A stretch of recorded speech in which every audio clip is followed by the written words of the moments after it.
లోక్సభ రెండవ దశ ఎన్నికల్లో 60.96% పోలింగ్. రేపటి నుంచి సీఎం జగన్ ఎన్నికల ప్రచారం. రాష్ట్రాన్ని నాశనం చేస్తుంటే చూస్తూ ఊరుకోను కేసీఆర్. కేటీఆర్ పై వ్యాఖ్యలు, కొండా సురేఖకు సీఈసీ నోటీసులు. లోక్సభ రెండవ దశ ఎన్నికల్లో పోలింగ్ మరింత తక్కువగా నమోదైంది. తొలి విడతలో 65.5% పోలింగ్ నమోదు కాగా రెండో విడతలో అంతకంటే తక్కువగా 60.96% పోలింగ్ మాత్రమే నమోదైంది. రెండో విడత ఎన్నికల పోలింగ్ మొత్తం 13 రాష్ట్రాలు, కేంద్రపాలిత ప్రాంతాల్లోని 88 లోక్సభ నియోజకవర్గాల్లో జరిగింది. ఈ 88 నియోజకవర్గాల్లో కేరళలోని మొత్తం 20 లోక్సభ స్థానాలున్నాయి. అదేవిధంగా కర్ణాటకలో 14, రాజస్థాన్లో 13, ఉత్తరప్రదేశ్, మహారాష్ట్రలో 8 చొప్పున, మధ్యప్రదేశ్లో 7, అస్సాం, బీహార్లో 5 చొప్పున, పశ్చిమ బెంగాల్, ఛత్తీస్గఢ్లలో 3 చొప్పున, జమ్మూ కాశ్మీర్, మణిపూర్, త్రిపురలో ఒక్కో లోక్సభ స్థానానికి పోలింగ్ జరిగింది. ఏపీ సీఎం వైఎస్ జగన్ నిర్వహించిన మేమంతా సిద్ధం బస్సు యాత్ర గ్రాండ్ సక్సెస్ అయింది. ఎన్నికల తొలి విడత ప్రచారంలో భాగంగా మార్చి 27న వైఎస్ఆర్ జిల్లా ఇడుపులపాయలో దివంగత నేత వైఎస్ రాజశేఖర రెడ్డి ఘాట్ వద్ద నివాళులర్పించి మేమంతా సిద్ధం బస్సు యాత్ర చేపట్టిన సీఎం జగన్ బుధవారం శ్రీకాకుళం జిల్లా అక్కవరం వద్ద నిర్వహించిన సభతో ముగించారు. 22 రోజుల పాటు 23 జిల్లాలు, 86 నియోజకవర్గాల్లో 2188 కిలోమీటర్ల మేర సాగిన బస్సు యాత్రకు జనాలు బ్రహ్మరథం పట్టారు. ఇక మరోసారి అధికారంలోకి రావడమే లక్ష్యంగా ఎన్నికల ప్రచార భేరిని సీఎం మోగించనున్నారు.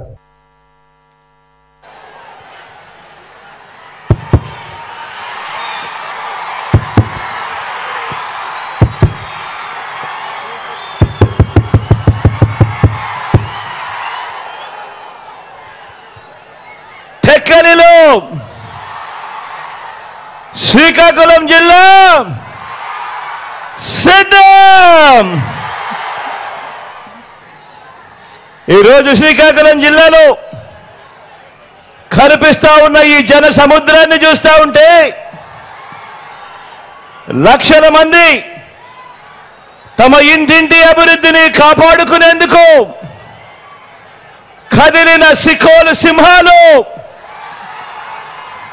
ఈ విప్లవ గడ్డ మీద, ఆ పెత్తందారుల ముఠా మీద ఎగరవేస్తా ఉన్న విప్లవ బావుట కనిపిస్తా ఉంది ఇక్కడ ఈ రోజు ఈ సభలో. రాయలసీమ నుంచి ఉత్తరాంధ్ర వరకు అడుగడుగునా కూడా జన సముద్రం. వైఎస్ఆర్ జిల్లా నుంచి శ్రీకాకుళం వరకు దారి పొడుగునా కూడా జన సునామీ చూస్తా ఉంటే 25 పార్లమెంట్లకు 25 పార్లమెంట్లు, 175 అసెంబ్లీ స్థానాలకు 175 అసెంబ్లీ స్థానాలు, మొత్తంగా డబుల్ సెంచరీ కొట్టేందుకు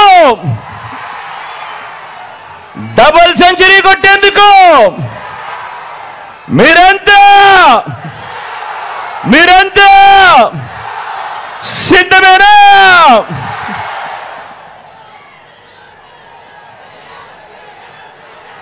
ఇంటింటి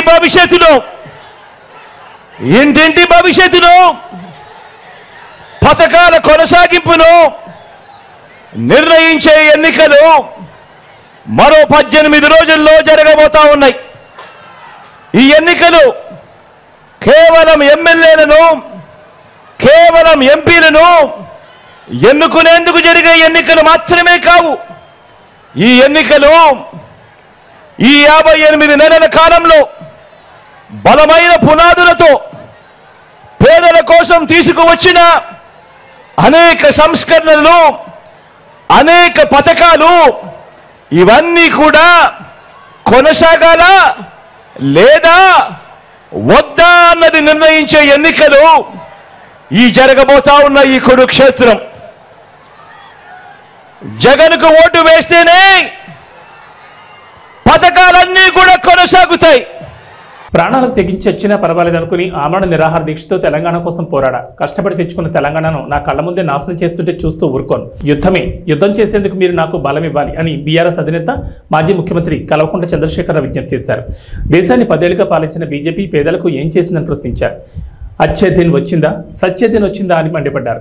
బీఆర్ఎస్ బస్సు యాత్రలో భాగంగా శుక్రవారం 3వ రోజు మహబూబ్ నగర్ పట్టణంలో కేసీఆర్ రోడ్ షో నిర్వహించారు. క్లాక్ టవర్ సెంటర్లో జరిగిన కార్నర్ మీటింగ్లో ప్రజలను ఉద్దేశించి ప్రసంగించారు.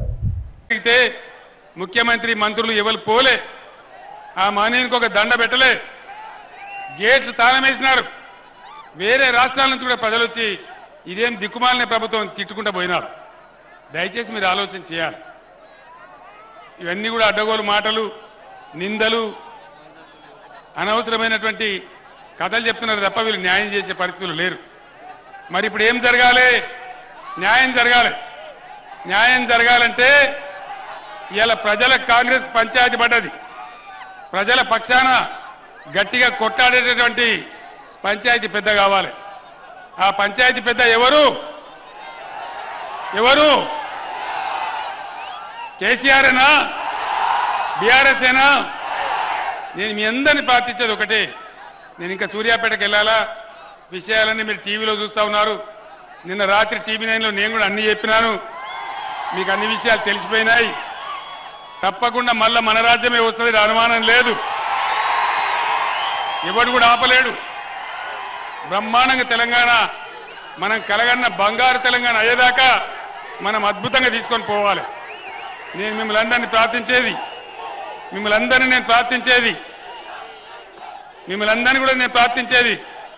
పార్లమెంట్ ఎన్నికలలో బీఆర్ఎస్కు బలమిస్తే అది తెలంగాణ ప్రజల బలమైతుంది, తెలంగాణ ప్రజల శక్తి అవుతుంది. మీ తరఫున ఈ ప్రభుత్వం మెడలు వంచగలుగుతాం, అన్ని విధాలుగా సాధించగలుగుతాం. ఇవాళ మీరు చూపించినటువంటి ఈ స్వాగతం, ఈ ప్రేమ నా జన్మలో కూడా నేను మర్చిపోను. ఇంత అద్భుతంగా మీరు ఏర్పాటు చేసినట్టు చాలా సంతోషం. కానీ మే 13వ తేదీ వరకు ఇదే ఉత్సాహాన్ని కొనసాగించి పార్లమెంటులో కృష్ణారెడ్డి గారికి ఓటేసి, కారు గుర్తుకు ఓటేసి మీరు గెలిపించాలి. ఇవాళ 10-12 ఎంపీలు మనం గెలిస్తే తెలంగాణలో భూమి ఆకాశం ఒకటి చేసేంత పోరాటం చేస్తాను నేను మనవి చేస్తా ఉన్నాను. మీరిచ్చే బలంతోనే కేసీఆర్ కానీ బీఆర్ఎస్ కానీ పోరాటం చేయగలుగుతారు, మీకు న్యాయం చేయగలుగుతారు, హామీలు అమలు చేయించగలుగుతారు, ఈ కాంగ్రెస్ ప్రభుత్వం మెడలు వంచగలుగుతారు, రైతులకు న్యాయం జరుగుతుంది, కరెంటు చక్కగా వస్తుంది.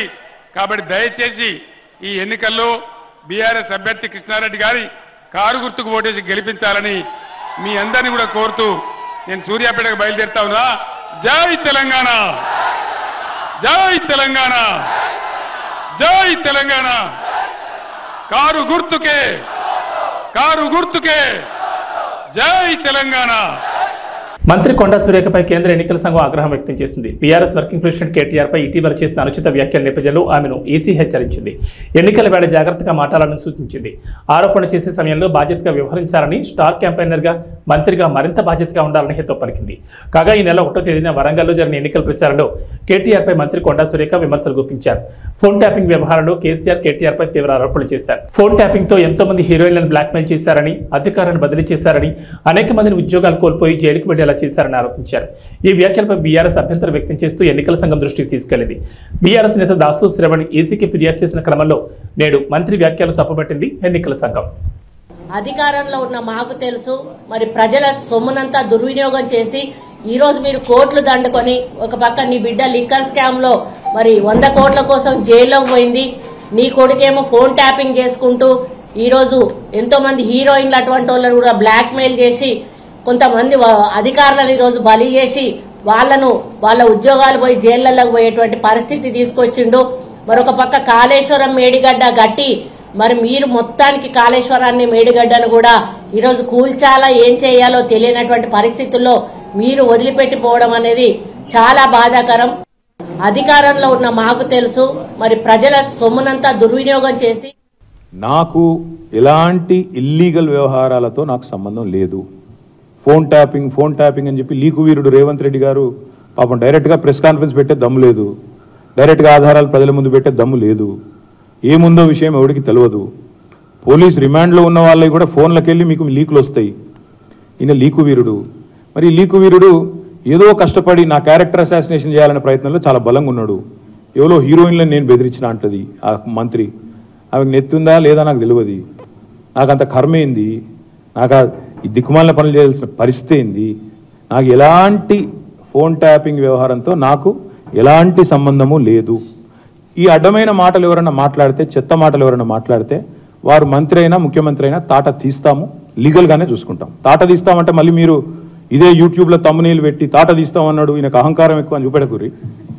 అదో వినండి తొందరపడకండి. తప్పకుండా లీగల్గానే ఎదుర్కొంటాం, న్యాయపరంగానే ఎదుర్కొంటాం. మాకు ఎవరిని బెదిరించాల్సిన అవసరం కానీ ఎవరిని. మంత్రి కొండా సురేఖకు లీగల్ నోటీసులు పంపారు బీఆర్ఎస్ వర్కింగ్ ప్రెసిడెంట్ కేటీఆర్. దీనికి సంబంధించి పూర్తి అప్డేట్స్ మా ప్రతినిధి సతీష్ ఫోన్ ద్వారా అందిస్తారు. సతీష్, కేటీఆర్ కొండా సురేఖకు లీగల్ నోటీసులు పంపించినట్లుగా తెలుస్తుంది. దీనిపై సురేఖ కూడా స్పందించినట్లుగా సమాచారం అందుతుంది. డీటెయిల్స్ ఏంటి? బీఆర్ వర్కింగ్ ప్రెసిడెంట్ కేటీఆర్ కొద్దిసేపటి క్రితమే లీగల్ నోటీసులు ఇచ్చారు. ఆయన మీద కామెంట్ చేస్తున్నటువంటి ఆయన మీద ఆరోపణలు చేస్తున్నటువంటి వాళ్ళకి లీగల్ నోటీసులు ఇచ్చారు. దాంట్లో ముఖ్యంగా మంత్రి కొండా సురేఖకు తో పాటుగా ఎమ్మెల్యే ఎన్ఎం శ్రీనివాస్ రెడ్డితో పాటుగా మరి కొంతమంది నాయకులు అంటే కాంగ్రెస్ నాయకులు ఆయన మీద సిరిసిల్ల నుంచి పోటీ చేసినటువంటి కేకే మహేందర్ రెడ్డి కూడా నోటీసులు ఇచ్చారు. వీటితో పాటు కొన్ని ఛానల్స్ అంటే యూట్యూబ్ ఛానల్స్ కి మీడియా సంస్థలకు కూడా లీగల్ నోటీసులు పంపించారు. ప్రధానంగా గత వారం రోజులుగా కేటీఆర్ మీద చేస్తున్నటువంటి ఆరోపణలు ఖచ్చితంగా ప్రూవ్ చేయాలి, లేకుంటే పరువు నష్టం దావా వేస్తానని చెప్తూ కూడా కేటీఆర్ హెచ్చరించారు. చెప్పినటువంటి విధంగానే పరువు నష్టం కోసం సంబంధించి ఇప్పుడు లీగల్ నోటీసులు కూడా పంపించారు. ట్యాపింగ్ వివరాలు ముఖ్యంగా ప్రధానంగా ప్రస్తుతం ఏదైతే ఇష్యూ కొనసాగుతుందో ఫోన్ ట్యాపింగ్ సంబంధించి ఆయన లేకున్నప్పటికీ కూడా ఆయనకు ఎలాంటి సంబంధం లేకున్నా తన పేరును ప్రస్తావిస్తున్నారు. అందుకోసమే నేను లీగల్ నోటీసులు ఇస్తున్నాను, అవాస్తవమైనటువంటి ఆరోపణలు చేస్తున్నా అని చెప్పి కూడా కేటీఆర్ చెప్తున్నారు. ఈరోజు ఉదయం తెలంగాణ భవన్ లో మీడియా సమావేశంలో కూడా మాట్లాడారు. దీనికి సంబంధించి లీగల్ నోటీసులు కూడా పంపిస్తాం అని చెప్పినటువంటి విధంగానే లీగల్ నోటీసులు పంపించారైతే ట్యాపింగ్ కు సంబంధించి ఏమాత్రం సంబంధం లేకపోయినా తన పేరుని కుట్రపూరితంగా ప్రస్తావిస్తున్నారని కేటీఆర్ చెప్తున్నారు. తన ప్రతిష్టకు భంగం కలిగించే విధంగా మాట్లాడుతున్న వీళ్ళందరిపైన కూడా న్యాయపరమైన చర్యలు తీసుకున్నట్టు కూడా ఆయన చెప్తున్నారు. వాళ్ళతో పాటుగా అంటే ఎలాంటి ఆధారాలు లేకుండా కేవలం పేరుని ప్రస్తావిస్తూ ఈ విధంగా ప్రచారం చేస్తున్నటువంటి దానికోసమే తాను లీగల్ నోటీసులు పంపిస్తానని కూడా చెప్పడం జరిగింది. ఈరోజు ఉదయం చెప్పినటువంటి విధంగానే నలుగురికి మంత్రి కొండా సురేఖతో పాటుగా ఎమ్మెల్యే ఎన్ఎం శ్రీనివాస్ రెడ్డి, అదేవిధంగా కేకే మహేందర్ రెడ్డి కాంగ్రెస్ పార్టీకి సంబంధించినటువంటి సిరిసిల్ల ఇన్ఛార్జిగా ఉన్నటువంటి కేకే మహేందర్ రెడ్డి కూడా యాసంగి ధాన్యం కొనుగోళ్లు 10 లక్షల టన్నులు మైలురాయిని దాటాయి. ఇందులో 50% పైగా కొనుగోళ్లు నిజామాబాద్, నల్గొండ, సూర్యాపేట జిల్లాలో జరిగాయి. ఏప్రిల్ 24 నాటికి 1.59 లక్షల మంది రైతుల నుంచి 10.51 లక్షల టన్నుల ధాన్యాన్ని కొనుగోలు చేసినట్లు పౌర సరఫరాల సంస్థ వర్గాల సమాచారం. రైతులకు 950.19 కోట్ల మొత్తాన్ని చెల్లించారు. 1360.27 కోట్లు చెల్లించాల్సింది. 23వ తేదీ వరకు 9.44 లక్షల టన్నుల ధాన్యం కొనుగోలు చేయగా 24న ఒక్కరోజే 1.07 లక్షల టన్నులు కొన్నారు.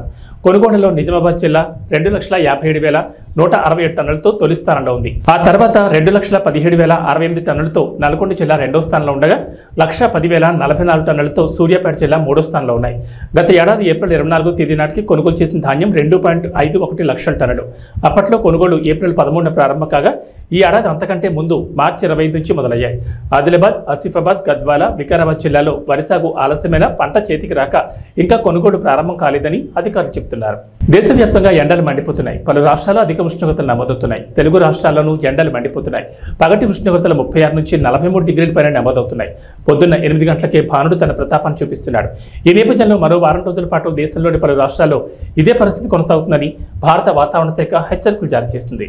వేసవి సెలవుల రద్దీని ఎదుర్కొనేందుకు దక్షిణ మధ్య రైల్వే ప్రత్యేక ఏర్పాట్లు చేస్తోంది. ఇప్పటికే రెగ్యులర్ మార్గాల్లో రద్దీకి అనుగుణంగా ప్రత్యేక కోచ్ల సంఖ్య పెంచుతోంది. వేసవి సెలవులతో పాటుగా ఎన్నికల కోసం సొంత ప్రాంతాలకు వచ్చే వారితో ఇప్పటికే మే 11, 12, 13 తేదీల్లో తెలుగు రాష్ట్రాల మధ్య నడిచే రైళ్లు దాదాపు ఫుల్ అయ్యాయి. ఇదే సమయంలో తెలుగు రాష్ట్రాల్లో కనిపిస్తున్న డిమాండ్ మేరకు వారాంతపు రైళ్లను నడపాలని దక్షిణ మధ్య రైల్వే నిర్ణయించింది. ఈసారి వేసవి సెలవుల వేళ రైళ్లలో రద్దీ ఎక్కువగా ఉంటుంది. ఇప్పటికే కనిపిస్తున్న వెయిటింగ్ లిస్టుల ఆధారంగా వారాంతంలో ప్రత్యేక రైలు నడపాలని నిర్ణయించింది. ప్రత్యేక రైళ్ల వివరాలను అధికారులు వెల్లడించారు. 072334 నెంబర్ గల రైలు ఈ నెల 28 నుంచి జూన్ 30 తేదీ వరకు ప్రతి ఆదివారం సికింద్రాబాద్ నుంచి సంతర్గచ్చి వరకు నడుస్తుందని అధికారులు తెలిపారు. తెలంగాణ మహారాష్ట్ర సరిహద్దుల్లోని గడ్చిరోలి జిల్లా ప్రాణహిత తీరం ఆవల ఏనుగుల మంద సంచరిస్తుందన్న సమాచారంతో తెలంగాణ రాష్ట్ర అటవీ శాఖ అప్రమత్తమైంది. ప్రాణహిత దాటి ఏ క్షణమైన ఏనుగుల మంద కొమరంభీం జిల్లాలోకి ఎంట్రీ ఇచ్చే అవకాశాలున్నాయన్న సమాచారంతో అలర్ట్ అయింది. గుంపు నుండి తప్పిపోయి కాగజ్నగర్ కారిడార్ అడవుల్లో సంచరించి 2 రైతులను పొట్టన పెట్టుకున్న ఏనుగు తిరిగి గుంపుగా వచ్చే ప్రమాదం ఉందన్న సమాచారంతో రక్షణ చర్యలకు రెడీ అయింది. జిల్లా అడవుల్లోకి ఏనుగుల మంద వస్తే ఆ సంక్షోభాన్ని ఎలా ఎదుర్కోవాలన్న అంశంపై మేడ్చల్, మల్కాజ్గిరి జిల్లా దోలపల్లి అటవీ అకాడమీలో ప్రత్యేకంగా అటవీ శాఖ వర్క్షాప్ నిర్వహించింది. రాష్ట్రంలోని అన్ని జిల్లాల అటవీ ముఖ్యాధికారులు పాల్గొని ఈ సమావేశంలో అటవీ శాఖ సంరక్షణ ప్రధానాధికారి, PCCF RM డొబ్రియాల్ సిబ్బందికి అధికారులకు పలు సూచనలు సలహాలు చేసినట్లు సమాచారం. ఎన్నికల్లో ఓటు వేయడం ద్వారా వైకాపా అరాచక పాలనకు చరమగీతం పాడాలి. ప్రజల సంక్షేమం అభివృద్ధి లక్ష్యంగా పనిచేసే ఎన్డీఏ కూటమి అభ్యర్థులను గెలిపించేందుకు ప్రతి కార్యకర్తగా సైనికుడిగా కాదు సైన్యంలా పోరాడాలని సినీ నటుడు హిందూపురం ఎమ్మెల్యే నందమూరి బాలకృష్ణ కోరారు. కందుకూరు నియోజకవర్గం గుడ్లూరు నెల్లూరు నగరంలో నిర్వహించిన స్వర్ణాంధ్ర సాకార యాత్రలో ఆయన మాట్లాడారు. గడిచిన 5 ఏళ్లలో రాష్ట్రంలో దోపిడీ, దౌర్జన్యాలు, అక్రమాలు, అరాచకాలతో ప్రజలను భయభ్రాంతులకు గురిచేశారు. వాటిని ప్రశ్నించిన వారిపై కేసులు పెట్టి వేధించారు. మరోసారి జగన్ అధికారంలోకి వస్తే సామాన్యులు జీవించడం కష్టమేనని బాలకృష్ణ హెచ్చరించారు. టీడీపీ సూపర్ 6ను వివరించారు. రాళ్లపాడు జలాశయాన్ని పట్టించుకొని చిన్ననాటరిపిలో ఉద్యాన కళాశాలకు భవనాలు నిర్మించలేని అసమర్థ ప్రభుత్వాన్ని విమర్శించారు. రాత్రికి నెల్లూరులోని టీడీపీ రాష్ట్ర ప్రధాన కార్యదర్శి శ్రీనివాసరెడ్డి ఇంట్లో బాలకృష్ణ బస చేస్తారు. అందరికీ నమస్కారం. నెల్లూరు ప్రవాసులందరికీ నా హృదయపూర్వక నమస్కారాలు. అది ఎక్కడి నుంచి మొదలు పెట్టాలి? నెల్లూరు పట్టణం ప్రవేశించిన దగ్గర నుంచి కూడా ముందు పిల్లలు, చెట్టు తమ్ముళ్ళు జెండాలు పట్టుకుని ఊపుతూ, అలాగే తర్వాత ఆడపడుచులు హారతులు ఇస్తూ, మన 3 పార్టీలు తెలుగుదేశం, అటు జనసేన, ఇటు బీజేపీ పార్టీల కార్యకర్తలు వాళ్ళ ఉరుకులెత్తుతున్న ఉత్సాహం, అభిమానం, చూపిస్తున్న అభిమానం, అలాగే ఈ యొక్క మన ప్రజాస్వామ్య పరిరక్షణ కోసం బద్ధ కంకణులైన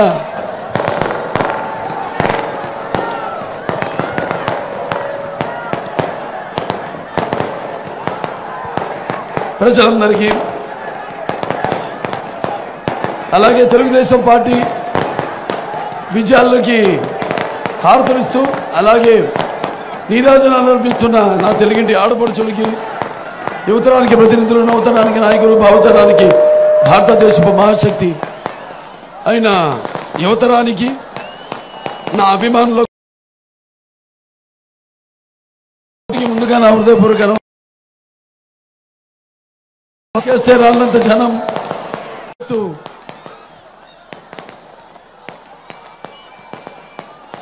అలాగే మన పసుపు ఆత్మవిశ్వాసానికి నిజమైన సంతకం. అలా మొత్తం ఇవాళ కనిపిస్తుంది మీ అందరిలో. అలాగే నా ముస్లిం పెద్దలకు, అలాగే ముస్లిం సోదర సోదరిమణులందరికీ, ముత్తవల్లీలకు, ఇమాంలకు, మౌజన్లకు అందరికీ కూడా నేను నా అస్సలాము అలైకుం వ రహమతుల్లాహి వ బరకతుహు.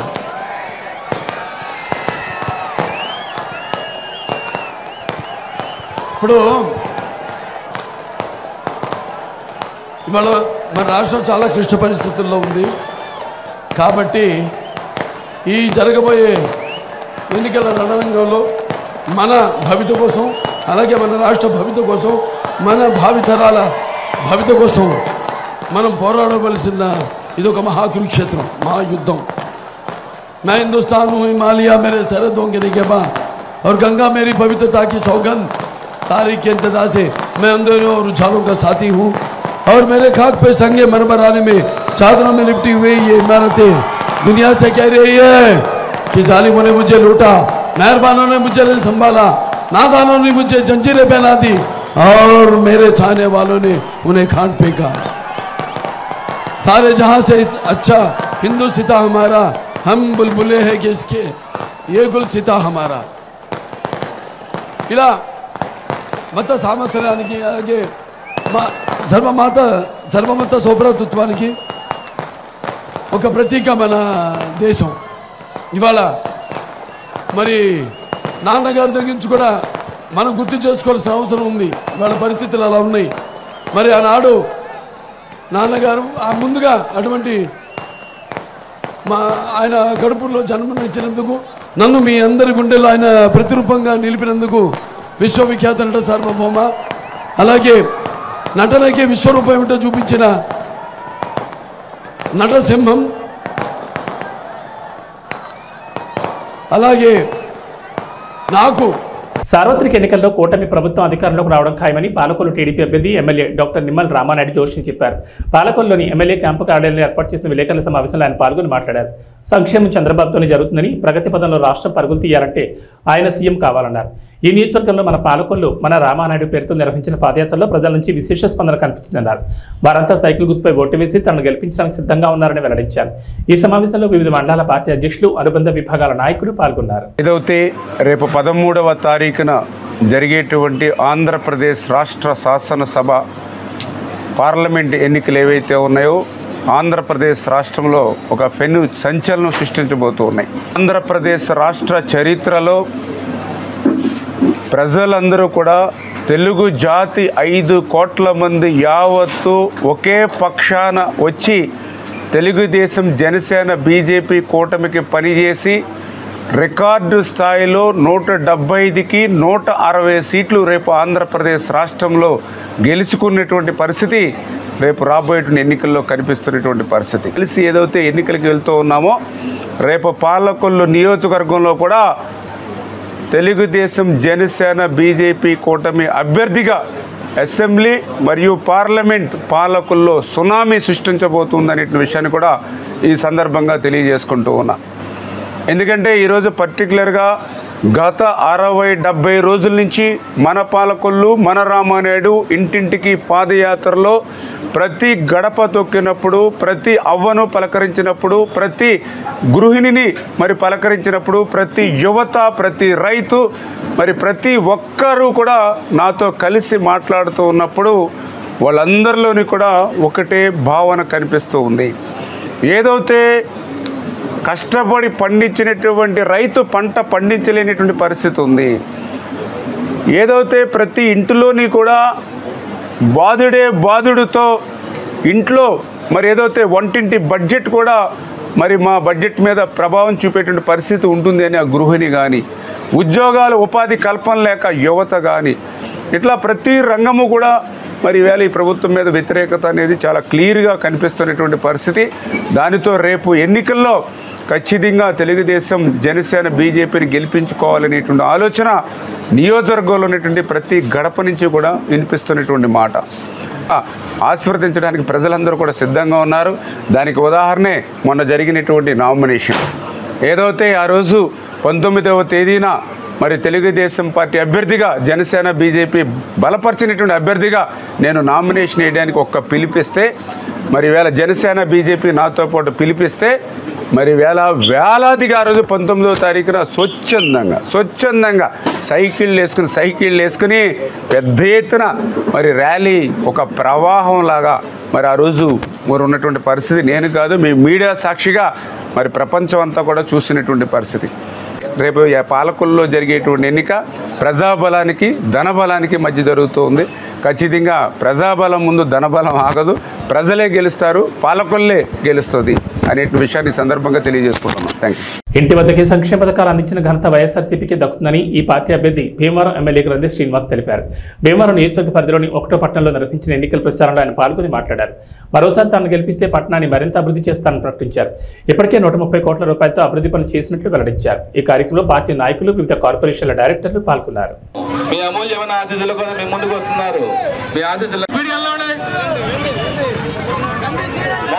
ఎవరు కూడా నడవద్దంటే మన ప్రీతమ నాయకులు గంధి శ్రీనివాస్ గారు మీ అమూల్యమైన ఆశీస్సుల కోసం మీ ముందుకు వస్తున్నారమ్మా. ముగ్గులి హస్తాలతో మీ ముందుకు వస్తున్నారు. ఎన్నికల గుర్తు ఫ్యాన్ గుర్తుపై ఓట్లేసి అత్యధిక మెజార్టీని గెలిపించమని కోరుచు మీ ముందుకు వస్తున్నారమ్మా మన గంధి శ్రీనివాస్ గారు. మన ప్రీతమ నాయకులు గంధి శ్రీనివాస్ గారు మీ ముందుకు వస్తున్నారు. అమ్మలారా, అయ్యలారా, అక్కలారా, అన్నలారా మీ ముందుకు వస్తున్నారమ్మా.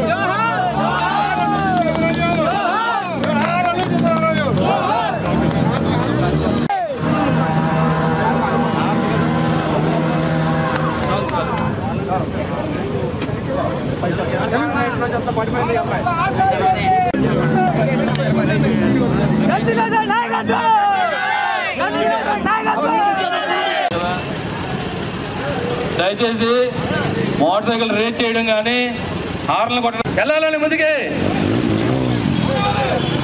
ముందుకెళ్ళాలి అందరూ రావాలండి ఎవరు ఆగదండి దయచేసి అయిపో. జనసేన పార్టీ విజయంతోనే రాష్ట్రానికి మంచి భవిష్యత్తు ఉంటుందని ఈ పార్టీ అభ్యర్థి మాజీ ఎమ్మెల్యే పులపతి రామాంజలి తెలిపారు. భీమవరం నియోజకవర్గ పరిధిలోని తీర ప్రాంత గ్రామాల్లో శుక్రవారం నిర్వహించిన ఎన్నికల ప్రచారంలో ఆయన పాల్గొని మాట్లాడారు. కూటమి ప్రభుత్వం అధికారంలోకి రాగానే నిరుద్యోగ యువతకు ఉపాధి అవకాశాలు కల్పిస్తామన్నారు. గాజు గ్లాస్తో పాటు కమలంపూపై ఓటు వేసి తనను నరసాపురం పార్లమెంట్ అభ్యర్థి భూపతిరాజు శ్రీనివాస్ వర్మను గెలిపించాలని కోరారు. ఈ కార్యక్రమంలో టీడీపీ, జనసేన, భాజపా ప్రతినిధులు పాల్గొన్నారు.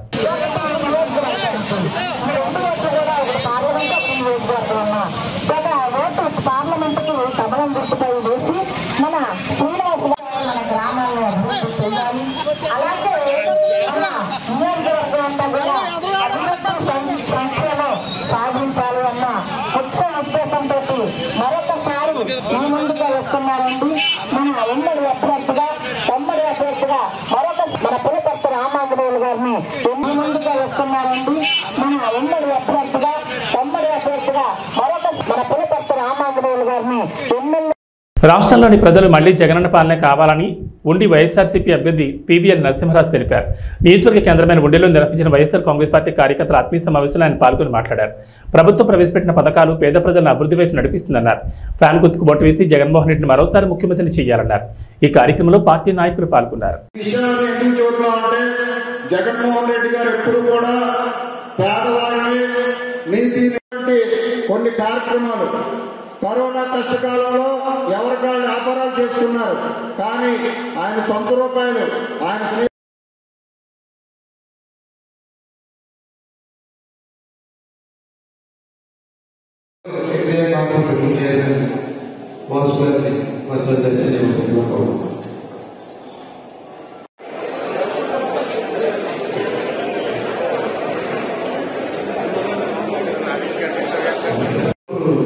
అందరూ కూడా బాధ్యత చేయాలి తప్ప ఆయన కాదు. మాకు పార్టీ ముఖ్యం చంద్రబాబు గారు మాకు ఆయన స్నేహితులు అని చెప్పి ఆయన వెంటే ఉండేది. ఆయన అందరూ కూడా బాధ్యత చేయాలి తప్ప ఆయన కాదు. మాకు పార్టీ ముఖ్యం చంద్రబాబు గారు మాకు ఆయన స్నేహితులు అని చెప్పి ఆయన వెంటే ఉండేది. ఆయన